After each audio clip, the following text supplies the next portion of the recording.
it going the right direction? Is college football going the right direction, folks? Upward trend, or is it a downward fall? I'm not talking about recruiting look, it's the same old teams in recruiting, right? You're looking at that. It's Oklahoma, it's Bama, Clemson, Georgia in recruiting. We get all that, blah, blah, blah. But what about the NIL? What about the playoff expansion? I guarantee you 9 out of 10 people you survey everybody are against both of those. I don't know how I feel. It intrigues me that players can profit off their brand or their name. That intrigues me. But it's just crazy. I mean, there's nothing wrong with how it was 10, 20, and all of history ago, where college athletes couldn't make money. Nothing wrong with it. There's nothing wrong. Oh, you're going to pay pro athletes, but you're not going to pay college athletes? First off, that's why they ultimately work harder in college, so they can ultimately go to the pro leagues, so they can ultimately make money then.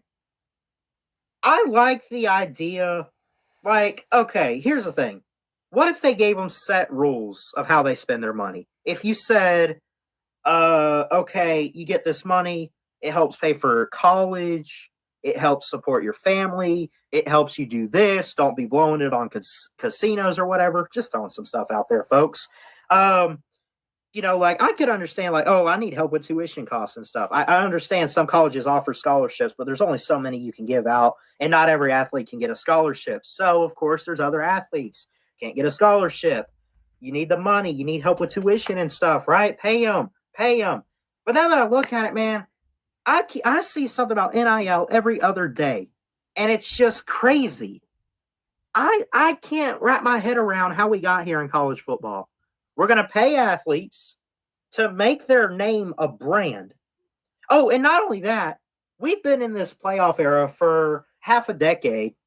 Let's go ahead and expand it. We've been talking 8 teams, 16, 32, 64, all these different formats, all these different scenarios and what we want to do. And now we're sticking a 12-team playoffs. It's just crazy.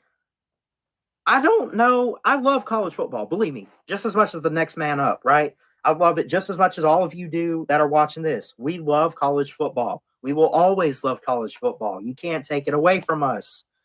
It's very important to the fans, the game itself, and how it's played, right? I'm not fully against, not completely against the idea of college athletes making money. But, I mean, they're going to be making, like, thousands and millions of dollars. I mean, it's the NFL in college. Why can't it just be grab a couple $200, $300 and be done with it? Now they're profiting, making 10 grand or whatever, just to go sign with Coca-Cola to put their face on a bottle. And, I mean, it's crazy where it's going. I'm not full on board with the NIL, honestly. I'm just not. I'm sorry. I'm out of that, right? Let's put it in Shark Tank. I'm out. Sorry. I'm not investing in this company. The playoff expansion. I'm for expanding the playoffs past 4 teams. I think it should have been 8. I don't think that 12. 12 teams is too much, in my opinion. And you know why? You know why they're doing this, too? This isn't to make it easier on the committee. That's why I think they should do it. It make it easier on the committee, because look at how many years it's been controversial for 4 teams. They're doing this because of Bama and Clemson, and you know it. Let's see if we could get 12 teams in there. Someone's going to knock off the champs. Let's put it to you this way. Let's say we have 12 teams in the playoff, like we're fixing to have in a couple years. Okay, you get 12 teams. You get the Power 5 champs. Let's say we get Bama, we get Clemson. Let's go Ohio State. Let's go Oklahoma. And then the Pac-12, let's say like USC or Oregon. Let's go USC. I don't know. Take your pick from the Pac-12.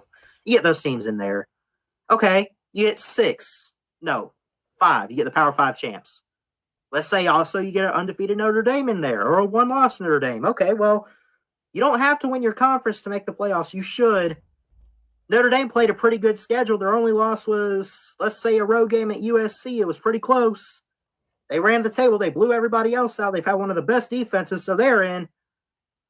So you get the Power 5 champs. You get a Notre Dame in there. Then what? There's this one-loss SEC team and I don't know, A&M like we had last year. Didn't win their division. Didn't make their conference. They're an at-large bid. And we're going to put them in there. You get all these different teams. Who's winning? Who's winning? First off, you got teams with buys. You get Clemson, you get the Ohio States, you get the Alabamas, you get the Oklahomas with first-round buys, right? The first-round games are going to be great because like a Texas and Notre Dame scenario, or let's say you get a Oregon and Cincinnati, or let's say, I don't know, let's say Wisconsin's having a good year. They get a bid. They're like a one-loss, or they were undefeated and they won the West, but they lost to Ohio State in a close Big Ten title. Okay, you got Wisconsin in there. They're playing a team like, let's go Pac-12. Wisconsin, Colorado. I don't know. Colorado seemed like they were okay last year, but they were like 4-1. It really, last year's meaningless outside of the teams that did make the playoffs. But you get all these teams. You get matchups again like Oregon, USC, or Colorado, and something like Texas or Notre Dame, right? You get all of that. Any team outside of like Oklahoma, Bama, Clemson, Georgia, Ohio State, outside of like maybe those 5 teams, you get matchups where you want to watch it because you really don't know much about what's going to happen. Then those teams have to play Bama, Clemson, Georgia, Ohio State. They have to play them. And as much as I hate to admit it, as much as I hate to say it, you know what's happening. The predictability is ridiculous. Forget about how great Bama was last year. Forget about how great they were really all year long. Even if they were slightly not as good, would you have picked Notre Dame to win that game? No, because it's Alabama. It's Alabama. Same with Clemson. Were you picking Clemson with Trevor Lawrence? Okay. Oh, Notre Dame won in South Bend at home in a full stadium, and they beat Clemson in double overtime. Whoop-de-doo. Guess what? Clemson had DJ Uiagalelei. He's great. Don't get me wrong. He's not Trevor Lawrence yet. We'll see what he does. I think he could be something. But let's be honest. If Trevor Lawrence was in that game, I think Clemson wins that. There have been certain scenarios and situations in these upsets in college football that if only they had this player or that player, or they didn't do this or that, then this team would not have been upset and the favorite wins the game. Right? Overall, what I'm trying to get at is predictability with the playoffs. This is why they're expanding the playoffs, whether you like it or not, and whether it's going to matter or not, is because it's the same 4 teams every year. It's Ohio State, it's Oklahoma, it's Bama, and it's Clemson. On occasion, Notre Dame. One time, Georgia, right? You get that. They want more than that. They're sick and tired of Ohio State. They're sick of Bama. They're sick of Clemson. They're sick of Oklahoma, even though they haven't won a playoff game. But, I mean, come on. They're still getting in there, right? They're sick of it. So we're going to expand to 12 teams. Maybe they could catch them napping a bit, right? Maybe. I still believe in this any given Saturday an upset could brew in college football. But if we're being realistic, isn't Saban going to have his team ready? Isn't Dabo going to have his team ready?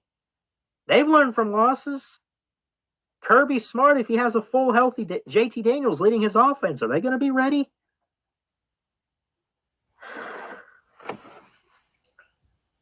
I see Jacob Watson in here. I'm sorry I'm missing all the comments. I see him say, All they have to do is restrict roster or restrict recruiting. Think about recruiting. That's the thing. Recruiting is the lifeblood of college football. Top 5 classes, top 10 classes. Now, you can't just Georgia recruited Justin Fields. Did that make him great? No. No. You can't recruit a 5-star and say you're a great team. You got to put him on the field and see how he does. You got to give these guys a chance.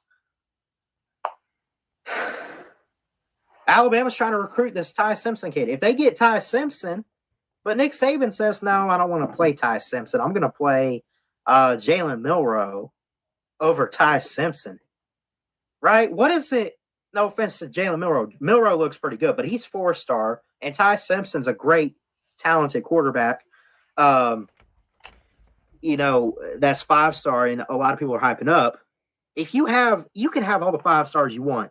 You can have all the talent you want. If you're not putting the best players on the field, then having them on the roster is useless. I'm sorry to do this to you, Georgia, but go back to Justin Fields. He was given a chance, not to start, but to play. But imagine if he had played for Georgia. If he had been named starter over Jake Fromm, honestly, and I know I've said a few things, I make jokes like he's assistant quarterback. That's a jab at Kirby Smart.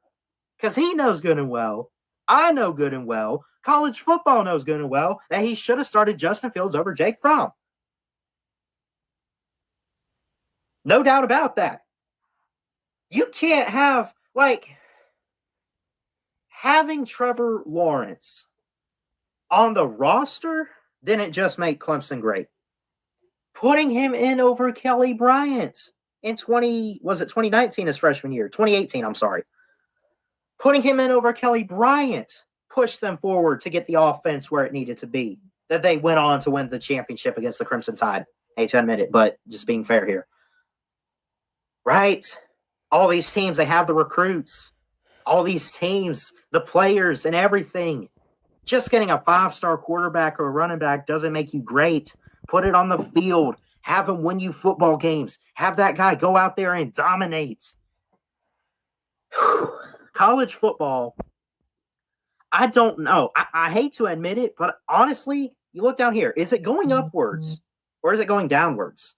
I feel like ultimately in the end, you might see a downward fall. That doesn't mean it's going to be bad and suck, but I just feel like this whole NIL deal, these players are getting endorsement deals and they're loading up on money before they even talk to an NFL agent, where they're already going to be millionaires within a decade, multi-millionaires if they're lucky.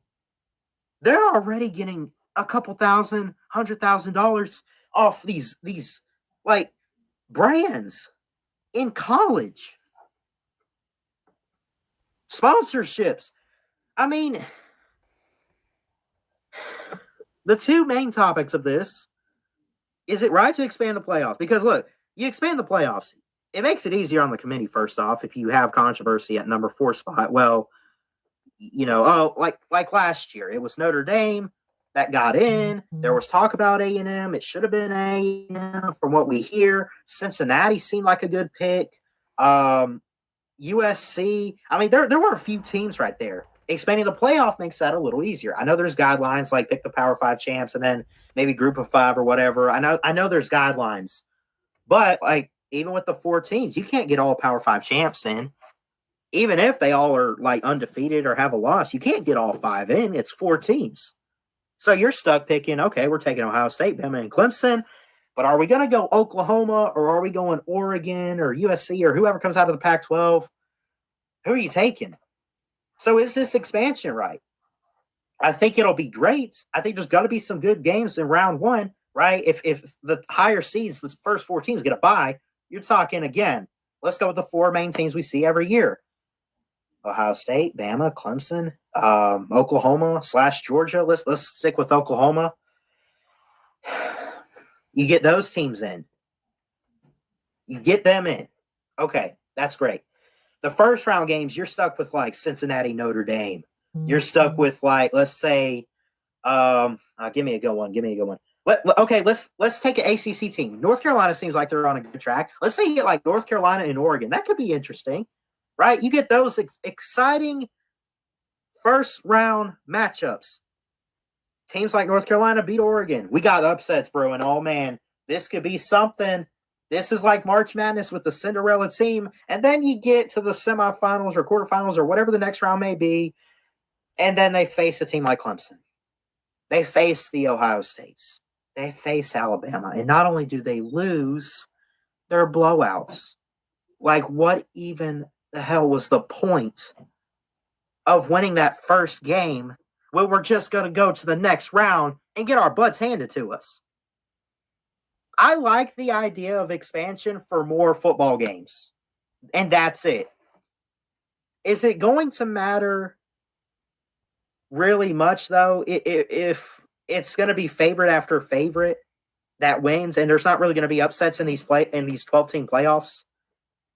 I don't think so. So overall, I don't know. I want to hear from you guys. I'm going to go ahead and drop the link. Go ahead and hop on, and we'll get you on. But overall, with the NIL, I mean, good luck to these players. I honestly don't like the idea of players making money in college. And then as far as the 12-team playoffs go, I like the idea of expansion playoffs. I like that idea. But if it's going to be the favorites that always win, and it's going to be blowout after blowout, then what the heck is the point? We'll just have to wait and see how it all plays out.